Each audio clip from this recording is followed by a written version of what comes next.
Someone once said, "If your voice is loud, some people will listen. But if your message is strong, everyone will pay attention."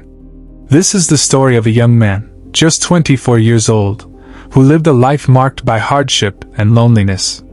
His parents had passed away years earlier, leaving him with no family. He worked for a strict and demanding boss, barely earning enough to survive. Each day was a cycle: wake up, work tirelessly, return home exhausted, cook a simple meal of a few chapatis and vegetables, eat in silence, and then collapse into sleep. One particular night, after returning from work, he prepared his usual dinner: 4 chapatis and a small bowl of vegetables. He set them on the plate, then went to wash his hands. When he returned, something was different. Only 3 chapatis remained. He frowned, confused. He was certain he had made 4. Maybe he had miscounted? He shrugged it off and ate his dinner. The next evening, the same thing happened. Again, 1 chapati had vanished. This time his suspicion grew stronger, but he said nothing aloud. On the 3rd night, determined to solve the mystery, he stayed alert. He cooked 4 chapatis, placed them neatly on the plate, and then pretended to leave. Quietly, he hid in the shadows, waiting. After a few moments, he saw movement. A large, plump mouse scurried across the floor.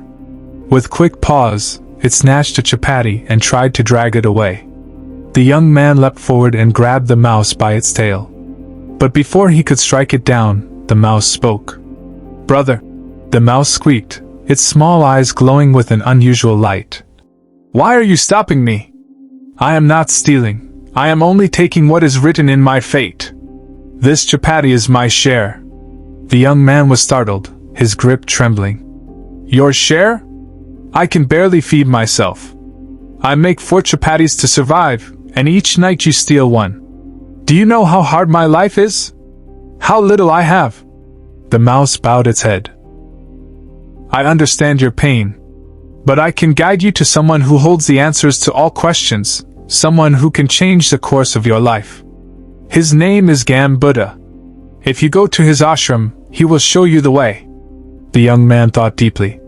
He had little to lose, and perhaps this strange encounter was a sign. The next morning, he requested 5 days of leave from his stern employer and set out on the journey. On the first evening of his travels, tired and hungry, he came across a grand mansion. Lanterns glowed in the windows, and guards stood by tall iron gates. He asked humbly for shelter. The owner of the mansion, an elderly man with kind but weary eyes, invited him inside. "Where are you traveling, young man?" the owner asked. "I am on my way to Gam Buddha's ashram," the boy replied. The man's eyes lit up with hope. "Then you must do me a favor. My daughter has not spoken a single word in 20 years. If you meet Gam Buddha, please ask him when she will speak again." The young man nodded. "I will ask." The next day, his path took him into the snowy mountains. The winds howled, the snow stung his face, and the path was treacherous. Just as he began to despair, he noticed a figure seated in meditation on a rock, a magician draped in robes, surrounded by a faint aura of power. The magician opened his eyes and asked, "Where are you going, traveler?" "I am going to see Gam Buddha." The magician's gaze sharpened. "Then ask him something for me. I have meditated here for 1,000 years, but I cannot reach heaven. Ask him when I will finally ascend." The young man agreed. With a wave of his hand, the magician created a shimmering bridge of light across the cliffs, allowing the boy to cross safely. Later, the young man reached the banks of a wide, raging river. The water surged violently, impossible to swim through. As he searched for a way, the surface rippled, and an enormous tortoise rose from the depths. Its shell was cracked with age, its eyes heavy with sorrow. "Where are you going, boy?" the tortoise rumbled. "To Gam Buddha's ashram," the boy replied. "Then ask him this," said the tortoise. "For 500 years I have lived in this river, waiting to become a dragon. Ask him when my transformation will come." The boy promised, and the tortoise carried him safely across on its broad back. Finally, after days of hardship, the boy arrived at Gam Buddha's ashram. The air there was still, the sound of chanting monks echoing softly. He entered the presence of Gam Buddha himself, who sat calmly beneath a tree, radiating peace. The boy bowed low. Gam Buddha looked upon him and said, "I will answer only 3 questions." The boy froze. He had 4 questions to ask: the mansion owners, the magicians, the tortoises, and his own, the question of his own suffering and fate.